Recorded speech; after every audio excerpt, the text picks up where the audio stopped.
Azt mondták, bírni kell, hát nézd, még állok. Nem kértem választ, inkább falnak támaszkodtam.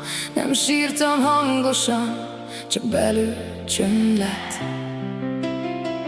Ott nőtt meg minden, amit eltemettem.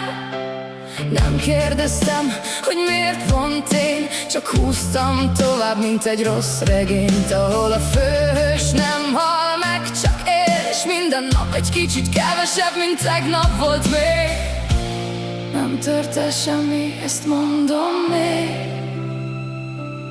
csak már nem tudom, mi tart egyben rég.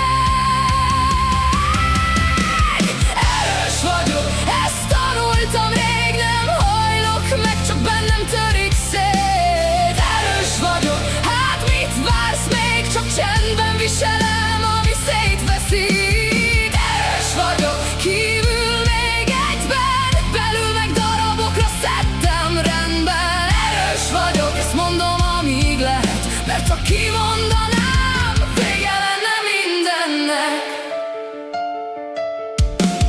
Nem futottam el, csak maradtam túl sokáig. Nem fájt annyira, csak minden egy kicsit másik.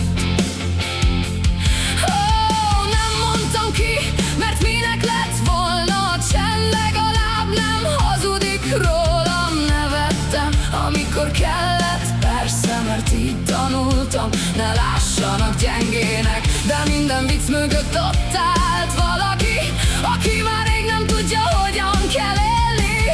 Nem kértem semmit, nem is kaptam, csak azt hittem, ez így van rendben. Erős vagyok, ezt tanultam rég, nem hajlok meg, csak bennem törik szét. Erős vagyok, hát mit vársz még, csak csendben viselem, ami szétfeszít. Erős vagyok, kívül még egyben, belül meg darabokra szedtem rendben. Erős vagyok, ezt mondom, amíg lehet, mert ha kimondanám, vége lenne mindennek.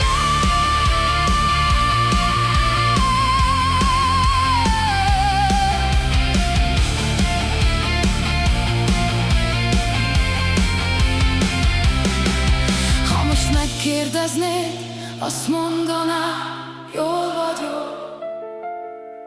Ha még egyszer, akkor is, és a harmadszor, akkor már nem válaszolnék.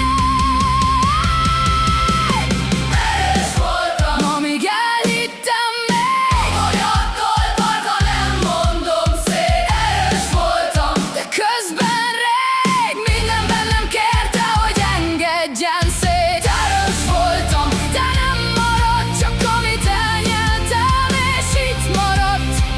Nem vagyok az, csak ezt hittem el, mert így könnyebb volt nem szétesnem. Azt mondták, bírni kell, és én túl jól megtanultam.